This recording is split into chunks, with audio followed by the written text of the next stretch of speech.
Hey everyone, this is Georgia from TiPb.com. Welcome to our weekly show focused on everything iPhone and iPad, from news and how-tos to app and accessory reviews. This is iPhone and iPad Live. It's Wednesday, January 4th, 2012, and joining me tonight is the co-host of Iterate and CIO of Nickelfish, Seth Clifford. Good evening, Georgia. How are you? Good evening, Seth.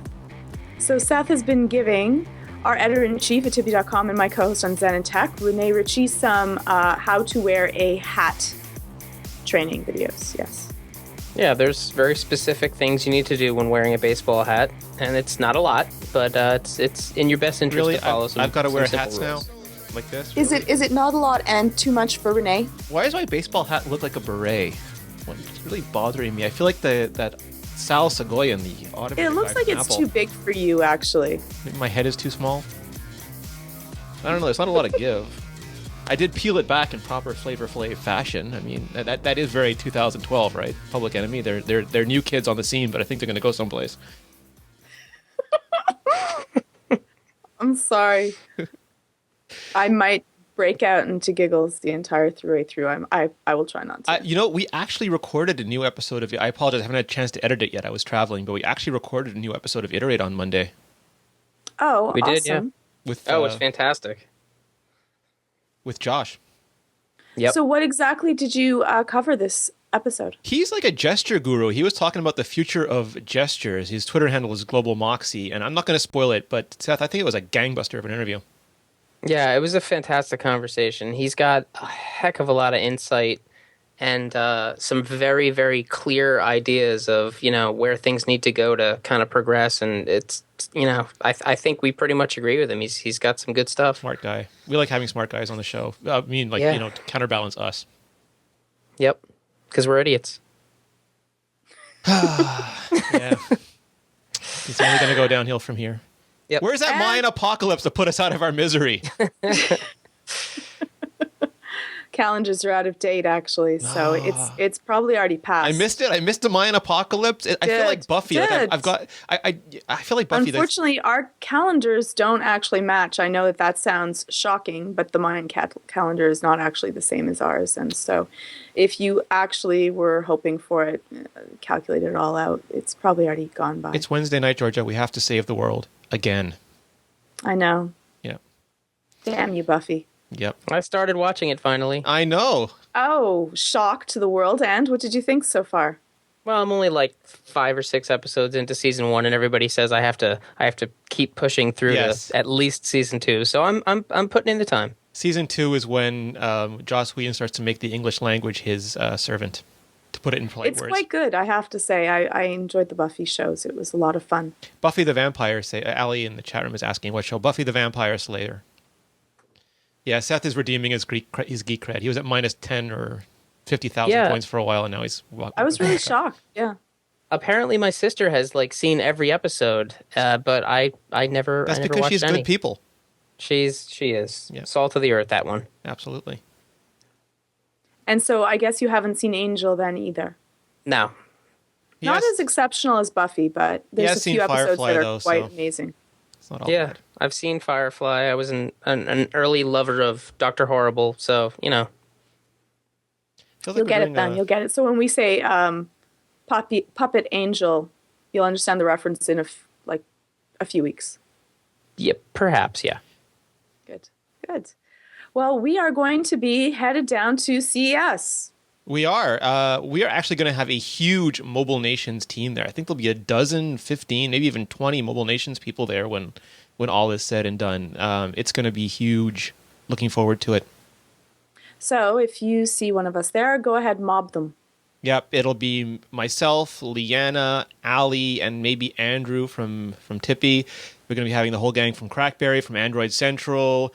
Windows Phone Central is going to be there. WebOS Nation's going to be there. It's going to be a party. Sounds awesome. Yep. And I have to say, I was searching for, how to edit songs on iTunes on my iPhone without actually having to hook up my iPhone to my computer, because I don't do that either. everyone can go do the shocked sound now. Yeah, Georgia. And Hold on. Georgia does not. She has not updated to iOS 5. She has not bought an iPhone 4S. She does not update. How many unupdated applications do you have right now? I don't even want to hear it. Don't even say the number. Okay. 75. And she does Oh. not connect her iPhone to a computer, but once per lifetime. Right. Exactly. Ali is absolutely right. My master's talking about how it's because of my jailbreak. It's actually, I just haven't had the time to go through everything, so I've left It's it. not because of jailbreak. She'd be equally lazy no matter what, jailbreak or not. It's true. It's Yes. true. Everything's fine right now. There's nothing that's calling Wait, to me to make any changes. So Did you address Allie as my master? yeah, she's the master ninja for like when we do the mods, and I'm like Her the Padawan? newbie. Yeah, I'm the newbie Okay, ninja because for the you had like a really modifications. kind of weird glazed over look in your eyes as you said that on the video, and it was just kind of creepy because you were like, "Yes, my master." Master Ali. Yeah. And anyways, I was searching for a manner in which to do that, and our own forums showed up and showed me the way. Didn't really help me, but there was a whole bunch of fabulous things in the forums. And so head on over to the forums if you are not already. They have some great tips and tricks. And if you find an article in the forums or you know someone's put up something and you think it should be on the front page of TiPb, or you write something and you think it should be on the front page of TiPb, send on in a link. Yeah, absolutely. Do it now. Actually, don't stop listening. But after you've finished listening, you can go do it. If you can multitask, then Yes. you can do it now. But if Well, you can't, it depends then how well. don't. Yeah, if you're a man, don't do it now. If you're a woman, you can go ahead and do that. Well, Exactly. Georgia, can we start looking back at 2011? Because I'm just about ready to tie a bow on it and say it's done. It has been a wild, wild year for iOS news in general, for any Apple news in general. Actually, it's been a hell of a year. So let's start it with the Editor Choice Awards. We did both, actually. We did the Editor's Choice Awards and the Reader's Choice Awards, and we asked basically we made our picks. We polled all the writers, the moderators, the editors, the contributors, the podcasters, everybody for their favorites, and we put together our list. And then we had polls open for all the readers so they could vote and pick their favorites. And I thought it'd be fun to maybe compare and contrast them, because sometimes we picked exactly the same thing, and sometimes we picked widely different things. Okay, well, I picked as phone of the year the iPhone 4S. Yes, and You, Rene? you were like most of our. Out of all the phones, which one did you choose? Well, there was only one phone. We didn't do a phone of the year. Okay, the tablet of I the was year. going to let that go, but since you picked on me a little bit. iPad 2.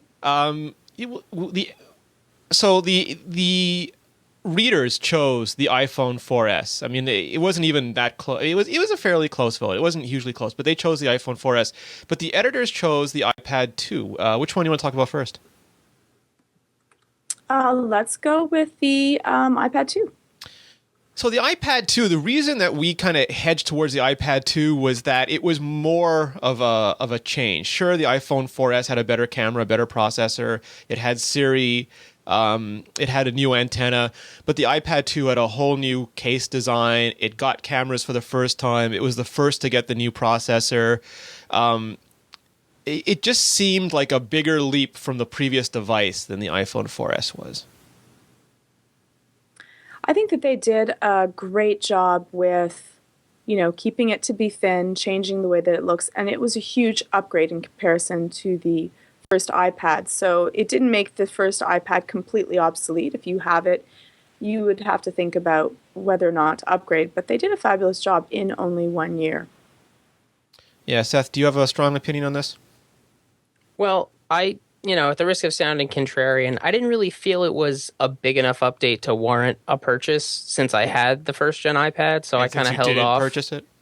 No, I never did. We have one. Justin has one in the office, so obviously we could use it for testing and stuff like that. But for the stuff that I use my iPad for, the iPad 1 was more than sufficient. And then I figured if and when we get a Retina display, that's when I'm making the jump. And right now, I'm not even using one because mine's at the office, but I am eagerly awaiting a huge upgrade with a Retina display. I think that one will be the one that just completely blows the doors off the entire market. Next year will be big because we'll probably get a new iPhone too. But for me, the iPhone 4 was a really good device. The iPad was the idea of a good device.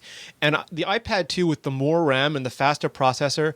See, Seth, I cannot tolerate the laggy browser and the small amount of tabs I could keep open on the first iPad. It just was always a constraint. And those kinds of things alone, the difference in running some of the bigger games alone to me made it much more of a leap forward. Oh yeah, And just the feel between the two of them to have the soft edges made a difference for me. I have to say, I appreciate the feel of the second iPad a lot more than the first. Our iOS feature of the year was also hugely contentious. Ironically, we all went with the same thing. And it was a bit of a controversy, and I'm not sure why. So the iOS feature of the year, both from the readers and the editors, was Siri. And some people got really upset with this. They said Siri is an iPhone 4S feature, not an iOS feature. But last year, it was multitasking, and multitasking came out. Actually, was it multitasking last year or the year before? Whatever year multitasking came out, that was iPhone exclusive when it came out because the new iPad didn't get it until iOS 4.2 or something, almost half a year later. The new features almost always, video recording was an iPhone 3GS exclusive feature at first. The new features almost always appear on the iPhone first. So we just said, they're part of the OS, they count. And Siri really won by a landslide. I don't think it's shocking that Siri won by a landslide. I think it's shocking that people are upset whether or not it was a feature. I think that we would get much more slack if we had not chosen Siri, being that I feel that it's going to change the way in which people interact with their phones from here on out. So as Siri becomes better and more useful and more able to do things without having to actually touch your phone, and we had a huge argument on whether Siri is that inspirational and or not. It's something that they have done before. But I think that it is going to be the way of the future for that. And I think that Siri makes great sense. Some people thought Notification Center should have got the nod, Seth.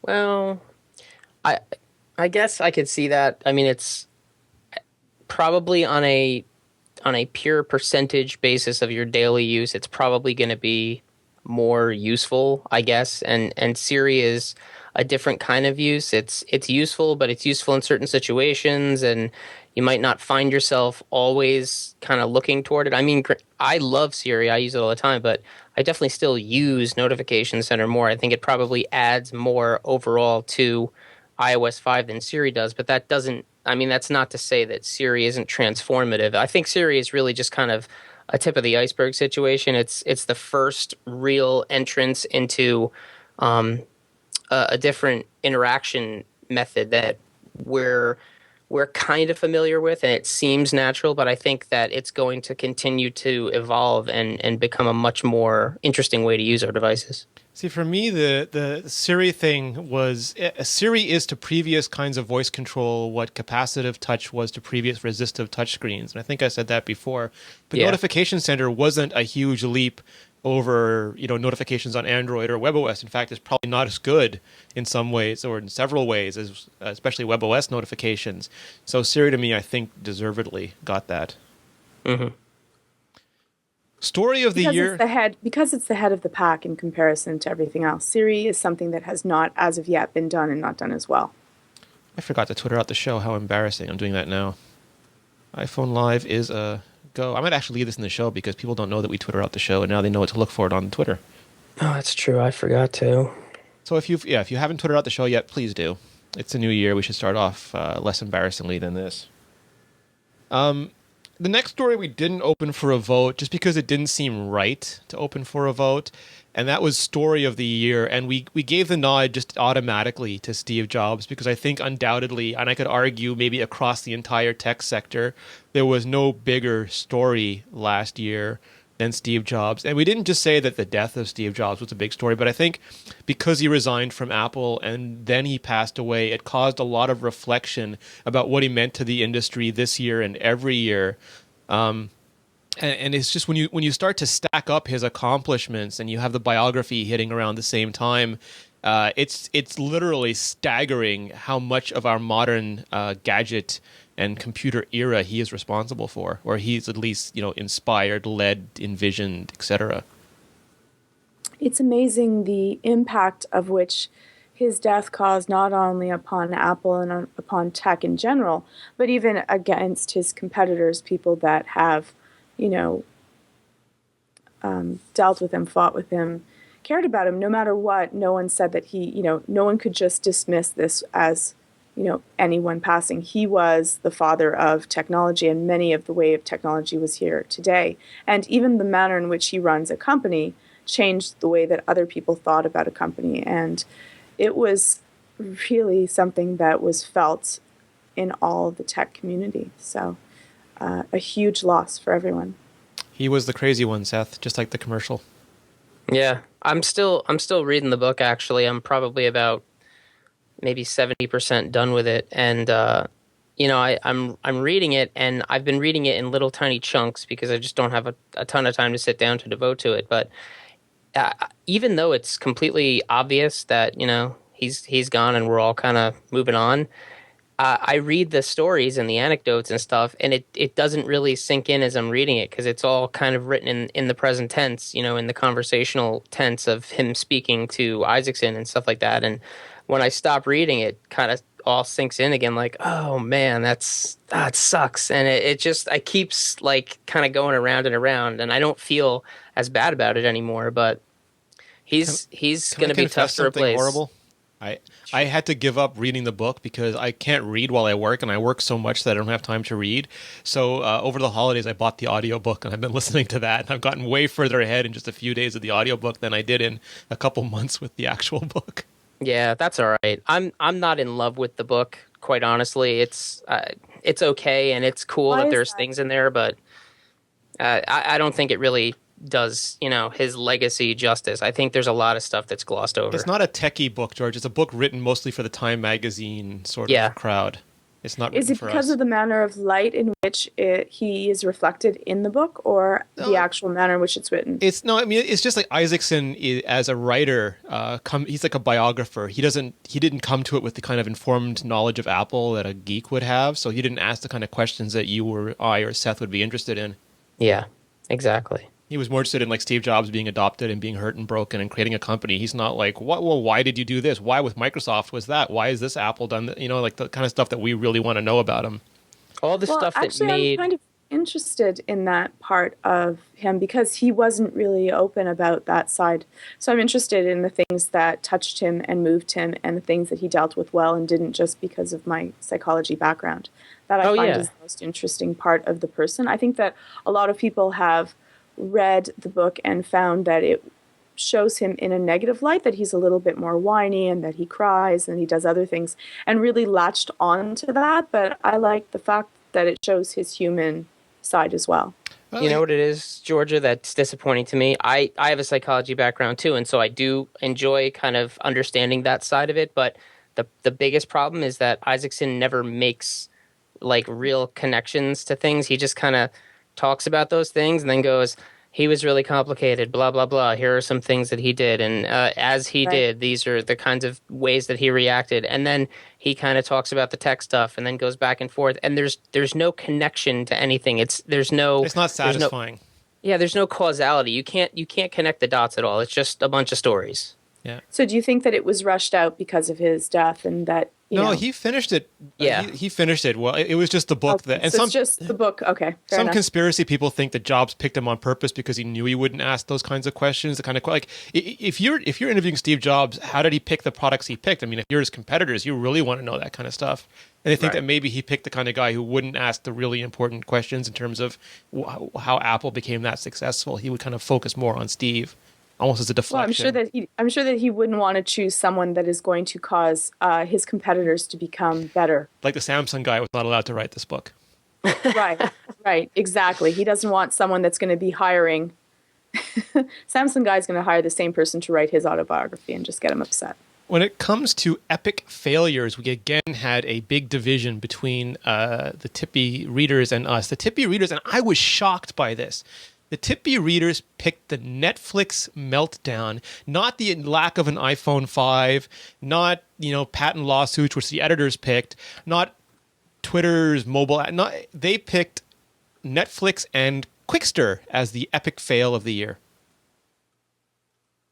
Well, it was a huge cost to Netflix. So if you want to talk about which company caused a larger amount of loss because of one single action, one single wrong move, I can understand how the readers would choose Netflix. It was just a lot bigger than I people is thought. a lot of people. Because it's not direct. I mean, it is iOS related because we have Netflix on iOS, but it was to me it was more of a side story, not the main story. But it pissed people off. We picked the patent lawsuits because there was just so much of it. I mean, Apple suing Samsung, HTC, Motorola, and vice versa. The Nortel patents, Nokia settlements, Microsoft suing people, Lodsys suing developers, Apple, getting in bed with patent trolls. Even more than stuff like Carrier IQ and the privacy worries, we thought that the patents this year became too much of a story. They shouldn't be this customer facing, and they really were. And I think it wasted. The lawyers are extremely happy in their new Lamborghini Reventons, but I think the rest of us would rather this story kind of fade away. Productivity app of the year. Again, we were a TiPb nation divided. The readers went with... I have these in back order. The readers went with iWork for iPhone. It had come out previously for the iPad. Apple released it for the iPhone. We picked NoteShelf, which is an app that is loved both by the higher-ups who run mobile nations for taking notes in their meetings, their brainstorming sessions, and by people like Leanna, who loves it for use in the classroom. Seth, have you tried NoteShelf? Oh, I love it. Yeah. What do you like about it? It's an excellent app. I like that it's got all the kinds of... All right, so I've tried a bunch of these kind of note-taking, drawing, freehand kind of apps, and NoteShelf, I feel, is the best blend of feature set, plus it seems very fluid and very smooth and the most natural to me. Like, I've tried other ones like Penultimate, and there's that other one, Capture Notes, I think it's called, that's pretty popular. And some of them just feel right and some of them don't. And NoteShelf is just one of those ones that feels right. It's very quick to get around and make changes. And I mean, you can sync with a whole mess of services. It's just the one that felt the best to me. Now, I just before I came on the air, I actually got a package in the mail from you wonderful people at TiPb containing a stylus, a bamboo stylus from Wacom. So I thank you for that. I'm going to write a nice note as soon as the show is over. But it made me immediately take out NoteShelf and start doodling away, and it is actually a really good app. I just kind of finger poked at it previously, but I can definitely see the appeal. George, is there any chance this will make you ditch your paper and pen and fully join us in the iPad world? Maybe. It was such a Maybe lie. it looks nice to use. It's just there's something nice about having a proper pen and paper. To be able to turn pages, I totally agree. I still use a pad too.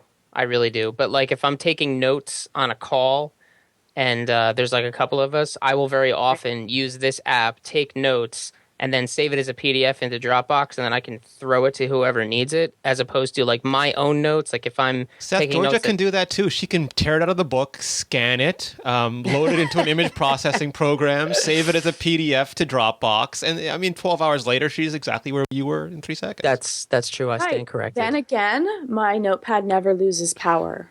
But it loses ink. Not maybe once every 6 years. I don't know how often my pen will die out. So I still prefer it. There's something that's nice about looking through something in paper. Yeah. And it's just that old-fashioned trust issue that I have it, with me. I know where I carry it around. It's lighter, though the iPad is really light. So there's a whole bunch of reasons why I prefer paper to I'm going to do a really bad British accent tonight just because George Lim is in the chat room. I'm warning everybody. Oh, boy. Just so. Was another app of the year. We had music video entertainment. We kind of wrapped it up all together. And again, we had a divergence. We did not see eye to eye. The TiPb Nation picked Instagram, much like Apple themselves, where the editors picked GarageBand. I will give you the GarageBand pitch. When Apple showed off GarageBand with the iPad 2, it was such a leap ahead in tablet software. This was not, finger painting software. This was not a big iPhone app, although Apple later did shrink it down. This was a really good port of iLife onto a touch interface, Seth, and you use it. I mean, you can plug a guitar in and actually work with this thing. It's content creation.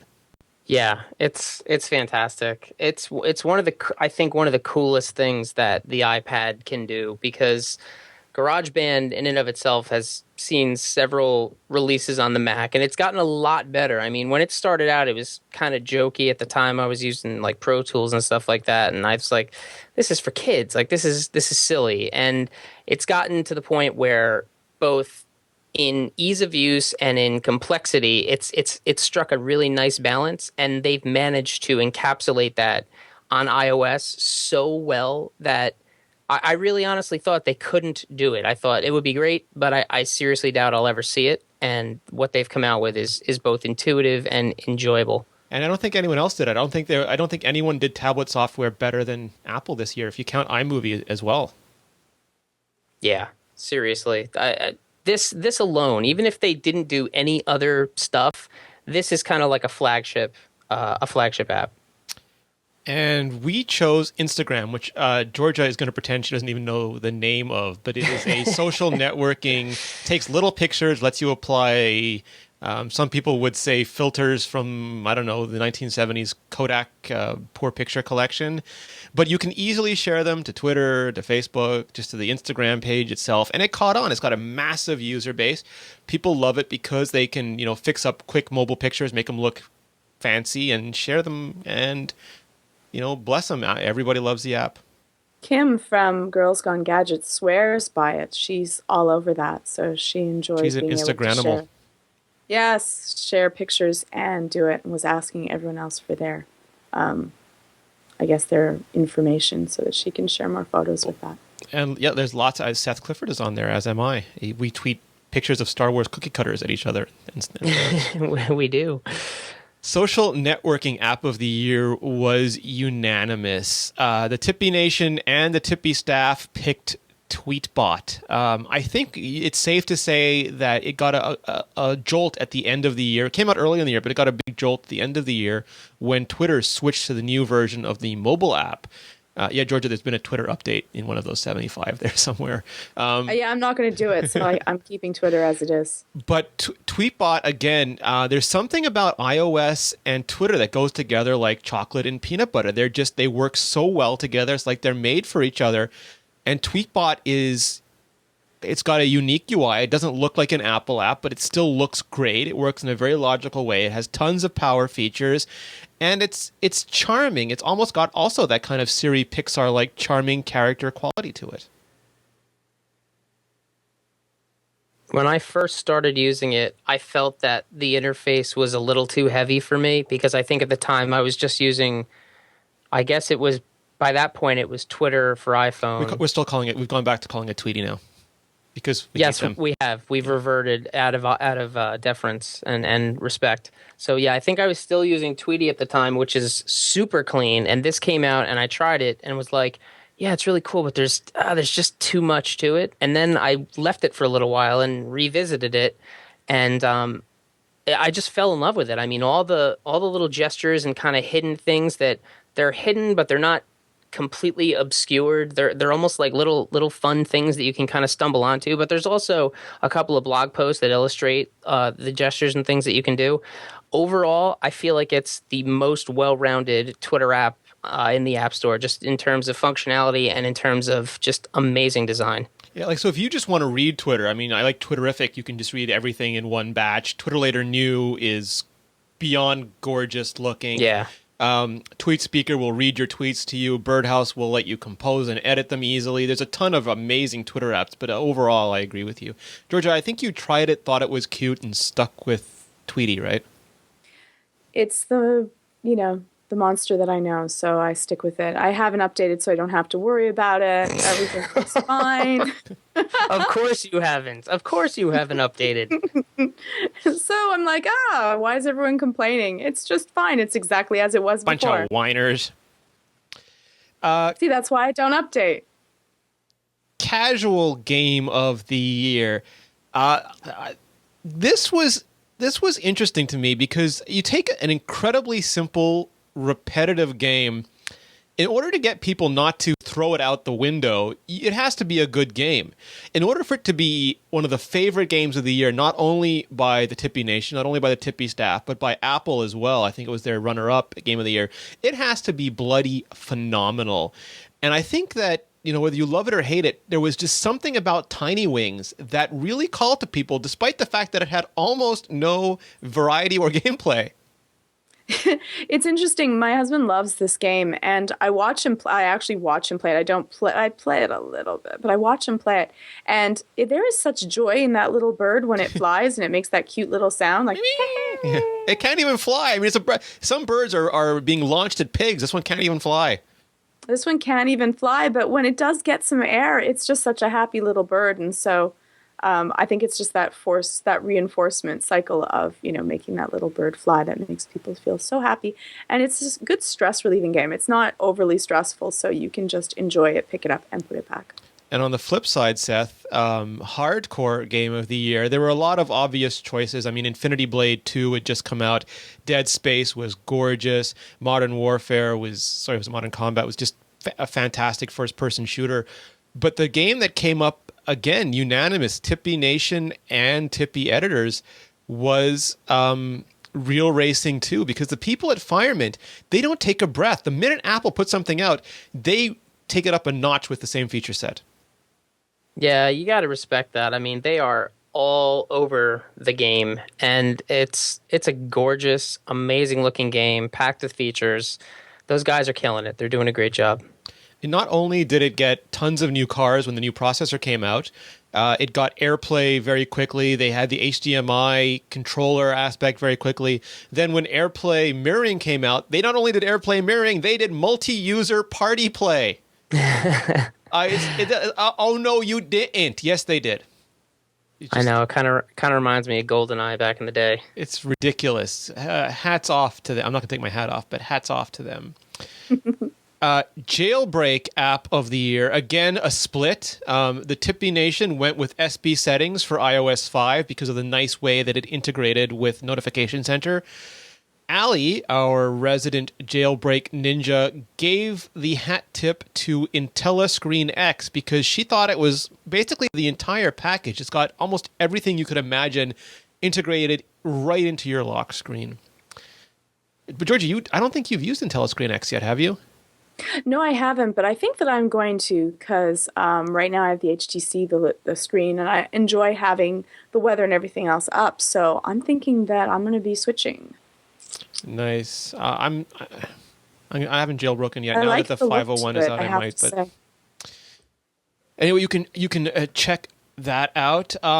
iPhone case of the year. This one also, people seem to love the protective cases. We had a ton of stuff in there. Apple bumpers got a huge bump. Don't know why. They did a minor modification. People love the bumpers.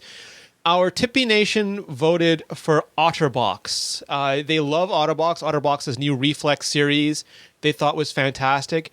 The editors also picked a weather-resistant case. This time the LifeProof. You can dunk it in water. You can dunk it in your beer and keep on using your iPhone. So people seem to like protection when it comes to cases, George. And I understand the idea of having a case that you're not going to have to worry about if it gets dropped into water and you're not going to ruin your phone, being that phones are so expensive. The LifeProof case, though, the OtterBox I find is way too large and bulky for myself, and I don't often drop my case, though I'm clumsy as can be. But the LifeProof case, I have to say, yeah, I completely get that. For iPad, we zigged instead of zagged, and the TiPb readers, the TiPb Nation, picked the Dodo case. The Dodo case, the only big change was it fit the iPad 2 instead of the original iPad. Arguably, Pad and Quill made a few more differences because they integrated a stand into their Contega case, but the readers loved them, the Dodo case. Whereas the editors, we thought it was really unfair because only Apple had advanced knowledge of this, but the smart cover came out with magnets that would turn on and turn off your iPad with the flip of a magnetic flap, and you could also roll it up into a stand for typing or for movie watching. So, Seth, we thought the the smart cover was the case of the year.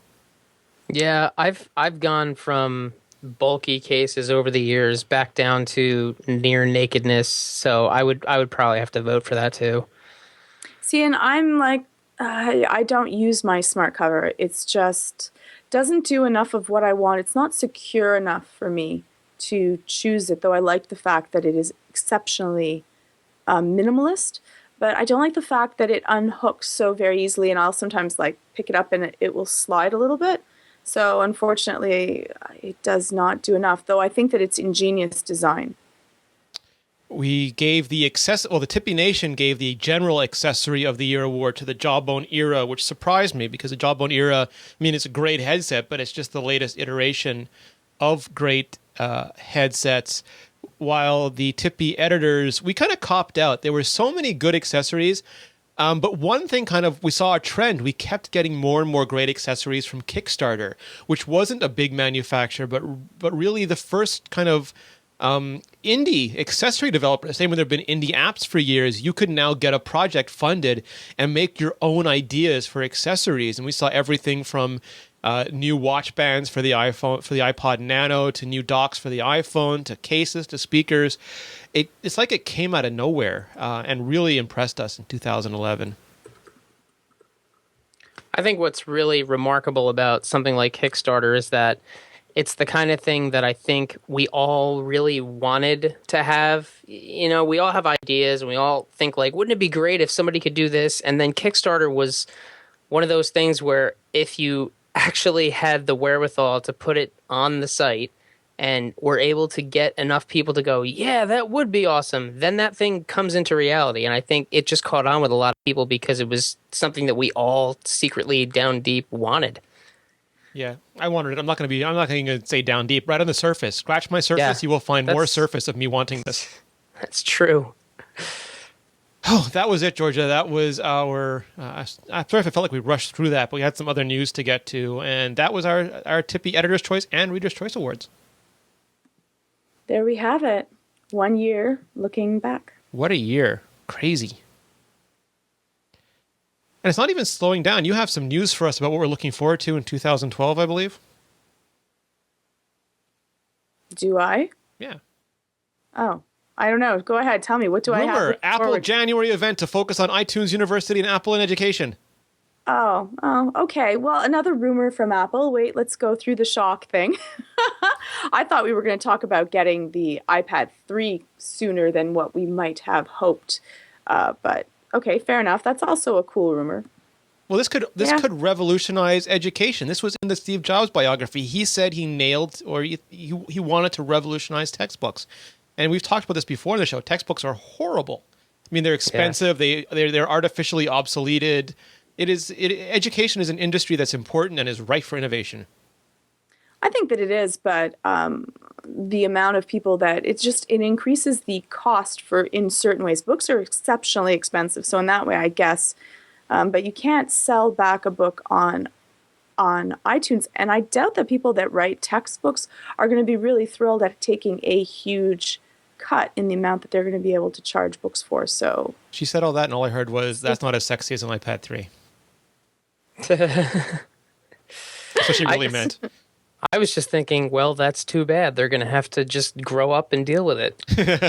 Yes, tell that to all of the people that are also in the music industry and dealing with television so that I can get all of my TV as well, because I'm waiting. She's waiting. The rest of us are kind of happy, but she's waiting. Yeah. Catch up to the technology that is today. What else you got for us? Well, let's see. I like this one. The iPad passport scan is enough to get the photographer into the U.S. from Canada. Interestingly enough, when I took my cruise, I also did scan all of my information. We talked a little bit about the security of that, but I scanned my information and had a printout as well, just in case you happen to lose your passports. It's so much easier to retrieve if you have all the information. And I was able to use just the scan on my phone in order to get on and off of the cruise ship. So that was really nice. The funny thing about this story is I was just minding my my own business, reading my Twitter feed, and I saw Martin Reich, who's known as Safe Solvent on the internet, tweet that he just went through the border because he's a local Montreal guy. I've seen him several times. Really awesome, fantastic iPhone photographer. Just tweeted that he used his passport on his iPad to get across the border, and it seemed odd to me. It seemed like that's unusual. I wonder how safe that is. How did that happen? Right. And boy, did it blow up. Suddenly, I can't turn on the local news without seeing Safe Solvent's capped face talking about how he got his iPad across the border, or I guess how his iPad got him across the border. I feel like if I tried that, I would end up with a knee in the back of my neck. You'd end up with something somewhere, that's for sure. Yeah. But yeah, he actually had a good point. He said that he thinks that this is something that Apple and Steve Jobs particularly would really like, that one day we'll have electronic devices that we won't need a paper passport. We'll have some form of encrypted, digitally signed document. Right now, I mean, we have the retina scans to get across the U.S. border if you sign up for it. But yes, I saw someone using that. It was it was really cool. Yeah, it's fast. Minority Report, here we come. And if you can have that attached to a device, I mean, yeah, sure. There's a lot of security implications, and I'm sure now that the story is big, the customs officials that let him across like this are probably in a little bit of trouble. Yeah, might be in a little bit of trouble, but this is the kind of future I want. Like, I go to Best Buy and they offer me their Best Buy card, and no, give me a Best Buy app. Like Apple now, you can flip and buy stuff with your app. That's the future I want, and now it's on my 2012 wish list. Right, exactly. I think that is the way that it's going to go, from credit card scanners to fingerprint scanners. But I think that our phones should be able to do all of these things on their own, so that we have to carry less stuff with us. Carrying around a passport is relatively archaic in the first place. And Safe Solvent DM'd me on Twitter to say, mention my Reddit Rage comic, but he did not send me a link. So I'm going to mention his Reddit Rage comic, but unfortunately I cannot share it with you at this time. I'll add it to the show notes. Renee, we also have a bizarre game store app purportedly by Apple appears in the App Store. Can you tell me about this? Yeah, and this gets weirder and weirder. So we were minding our own business, and over New Year, this app called Game Store just popped up in the App Store. And that's kind of unusual because they're not supposed to be releasing apps over New Year. And it was by Apple, which is even more unusual because the icon was a visual affront, the likes of which we have seldom seen, even by the people who brought us the App Store app. There's a little shopping cart jammed in the bottom corner, and you opened it up, and it had really weird in-app purchases. Now, when you looked at it on iTunes on the desktop, it said it was a brand new December 31st, 2011 app.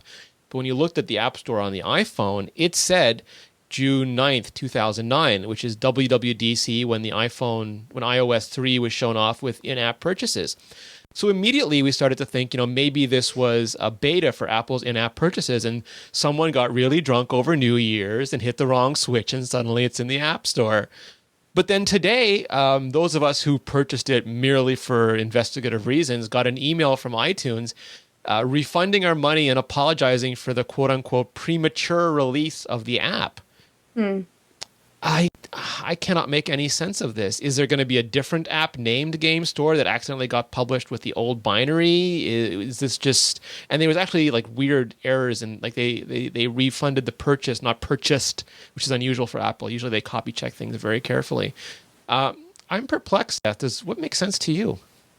Very little. Very little about this makes sense to me. In my wildest dreams, I would hope that they would take the App Store and take all of the games in the App Store and move them into a game store, and then leave the App Store for apps, so that when I do a search on something, I can actually get usable results. Because then you could go, if you wanted games, since there's so many, you could just go to this other game store app and buy your games there. But that's just me. Just you. I don't know. It's odd, George. It's unusual. It's not typically Apple. No, it's not. It's bizarre. I don't know. I'm guessing to be continued. Either we'll never hear of this again, and the body of some Apple release engineer will be found floating in the, I don't know, in a bar in Cupertino next to an unclaimed iPhone 5, or we'll see a Game Store announcement alongside the next iPad or iPhone.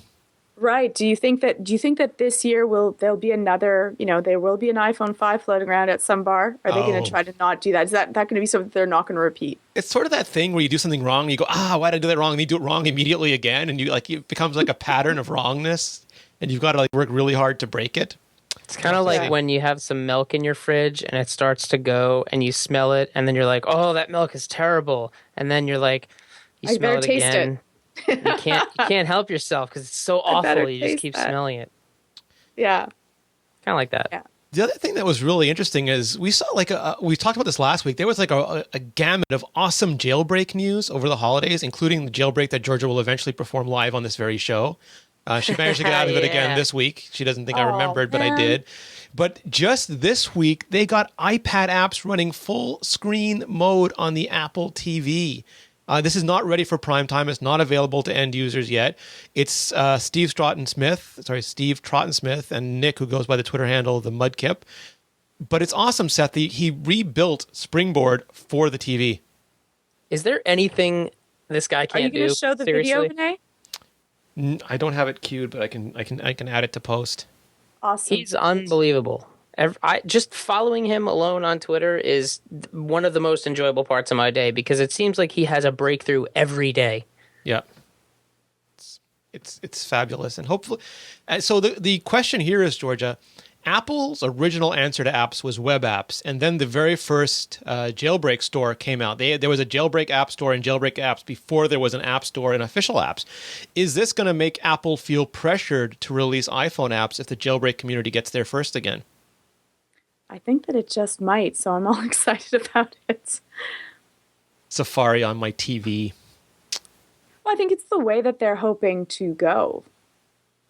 So it just might push them to release maybe a little bit faster than they would already want to do. There was a rumor, I didn't put it in the show notes, I apologize, but there's a rumor from USA Today that, that's kind of redundant, USA Today, how do they expect people to talk? That Johnny Ive has a 50-inch television prototype, very slick looking, running in his secret Apple lab, which I imagine is got an adamantium vault door. We'll see what gets here first, an Apple television with apps or the Apple TV 3 with apps. Interesting times. Sakurala is saying in the chat room, people don't want to run apps on their TVs. Web TV did that and failed. Google TV did that and failed. I would definitely, on one hand, agree with that, but on the other hand, I don't think regular apps would be the kinds of things people would run. I think all the content apps, like you could have your TNT app, your TBS app, your ABC app, CBS, like whatever. I think 10-foot apps. Yeah, exactly. That becomes just another interface for content distribution that way. Hey, I've been running Twitter over AirPlay mirroring on my TV and responding with a mixture of TweetSpeaker and Siri. So I mean, I'm all up in this. You're living in the future. I'm cheaping Oh, and that would creeping. be so nice, though. Yep. That would be so nice, for sure. For sure. If they do that with some of the 3D patents that they've been getting out, it could be something amazing. Do it, Apple. Don't make me wait. Don't tease me, Apple. Don't make us wait 3 years, 2 years. I'm hoping something will come out. Do it before Samsung takes the little girl from yet another ad. And holds her hostage. Yeah. Did you see this? Did you guys watch this? I've given Samsung a hard time about copying Apple because it's kind of funny. I mean, they make their power supplies look like Apple, their cables look like Apple, their phones, but they actually made an ad that looks like Apple. And not only did they make an ad that looks like Apple, they hired the girl from the Apple ad to be in this ad. I know. Isn't that tacky? It's like I ain't in my life. I ain't never seen a girl from a Burger King commercial in a McDonald's ad, or vice versa. I have never seen the guy from Subway's in a Quiznos commercial. I've never seen Bill Cosby have a Coke and a smile and shut up in a Pepsi commercial. It just, these things don't usually happen. I think it's hilarious, actually. I think it's a brilliant scheme. So they found a way, fine, Apple's going to get, give them a lot of different hardship, and Apple has more money in order to go after them. So they'll get under Apple's skin in another way. It's something that would drive Steve probably. He's probably really furious right now. But, see, the thing I don't understand is Thinking that down upon on that. They just spent a fortune making a bunch of ads where they called Apple users baristas, and now they're basically making an ad with all the Apple. I mean, make up your mind, or do they not have to? Can they just do everything? They might as well go at it from both sides. In the end, the tech is what's going to make the difference. So Samsung's going to have to make sure that the tech is worth the while. But while they're doing it, if they can get under Apple's skin too. Well, here's the thing. The chat room is smarter than it. us, and they're saying that they're doing it to get geeks like us to talk about it, because if Samsung made a regular ad, we would never mention it on TiPb. But when they make a rip-off Apple ad, they get a lot of attention. Well, Apple does a good job with their ads as well. It's just a nice way to make an advertisement. It was a nice commercial. The use of the same actor, though, is it's just a little bit tongue-in-cheek. We're going to, look. Surprised she didn't have a no-compete clause in her tiny little contract. That's a good point. I'm sure that they will now. The T-Mobile girl can't be used by, AT&T for a certain amount of time. I'm sure that she's contracted out. So it's kind of funny that they just took one of the actors that are in it for a little while and reused her. The other one, and I want Seth's take on this, because I saw this and I immediately thought it was fake. In fact, I IM'd Phil Nickinson and said, please tell me this is a fake, because there's no way this is true. But Samsung has put out a Galaxy Ace. And I still don't know if this is a real press shot or not, but when you put the press shots from the Galaxy Ace side by side with the press shots from the iPhone 3GS, it looks like Samsung has gone back to the future. They've given us a blast for the past, and they have made a phone that looks almost like a homage to the iPhone 3GS. It's pretty close. I don't know where send these... a picture to the chat room for those that are with us live. Yeah. It's ridiculous. It is almost exactly the same phone. But it's got the smooth edges, the camera's in a little bit of a different place, has the single button at the bottom. We can also say that the bezel is almost exactly the same size. It does say Samsung instead of Apple. I mean, I will give them that. That's does true, have a and the different home company button is square instead of round. But the thing that's interesting to me is I started thinking about this, and I was saying, and I've said this before, when I want choice, I want something that's not Apple. So I really like Motorola phones. I think the Razr is a great looking phone. I like a lot of the HTC phones. I like the Nexus One a lot. Had one for a long time. When I don't want Apple, I want something different. But now I'm thinking that I might be wrong about that. I think there might be a huge amount of people who want an iPhone not made by Apple. And that's why Samsung is so successful lately, because it's everything they want in a device. They just don't want a connection to Apple. Right. And I think that, again, the 3G, it's a beautiful phone. It actually, I enjoy the feel of the 3G. When I put it back on, it seems now a little bit more slippery because I'm so used to the hard edges of being able to hold on. But it's a beautifully well-made phone. So them copying it for people that want that, I think that it might work. The other thing is that, Seth, I figured that... Or just the little girl wasn't enough. I figured that, by not having to come up with their own designs or marketing, they would save so much money that they could spend all that time and effort rapidly deploying ice cream sandwich to previous Galaxy devices. But I checked Android Central, not so much. Oh, that's kind of sad. Yeah. Check that with Phil, too. I'm getting a Galaxy Nexus. I ordered one today. I saw that on Twitter. You got a discount. Yeah, I hope that site is not a huge scam. Otherwise, you got I hope no either. What else you got for us, George, or is that it? Well, let's see. Again, my favorite things are Ali's mods. So this one's is how to replace a battery in an iPhone 3G or 3GS. And if you haven't already checked out, she does an amazing job at explaining this so that, if I think that I could do one after watching one of her modifications, she does an exceptional job. I don't want to. Ali is a ninja, but she's a bit of a show-offy ninja sometimes. So I'm not sure if it's gonna, just put her over the top by saying this. But she was actually suggesting that she would go to CES without Mophie juice packs or chargers and just bring extra batteries and swap them out right on the show floor whenever she needed to. I think that's a little show-offy. That would be sweet. That's all I have to say. It's a little over the top. That's a little look at me, I'm a ninja. Yeah, that's pretty sweet.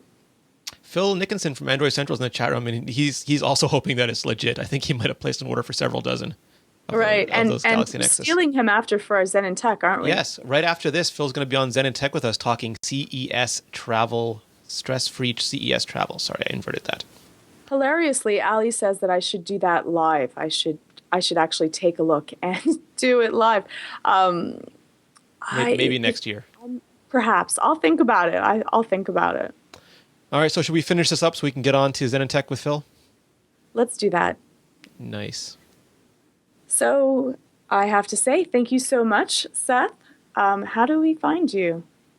Thank you for having me, Georgia. You can find me on Twitter at Seth Clifford. You can find me on the TiPb shows on Iterate with Rene and Mark Edwards of Bajango, and there should be a new episode up within a few days with some great conversation. And if you'd like to check out some of the apps and sites and work that we do, please visit our website, nfidm.com. We're Nickelfish. Nickelfish, recognized right there. Yes, not to be mistaken for Nickelback. Oh, stop it. He gets angry. Don't say it. Please Don't do do not that. mistake us for Nickelback. Yeah, or the nickel, the actual physical nickel, because that's Yeah. currency. That's legal It's out tender. the Seth rage. You can't don't pay wanna for see things with Seth. You know, he splits open his shirt. He has to buy a new pair of pants. It's a He's Hulk wearing thing. his Hulk pants. Leave him alone. I am. I got room. And thank you so much, Rene. Another show. First show. Woohoo! First show of the year. I like Seth. I was exhausted, but you guys are such a pleasure to podcast with. That it was just an awesome time.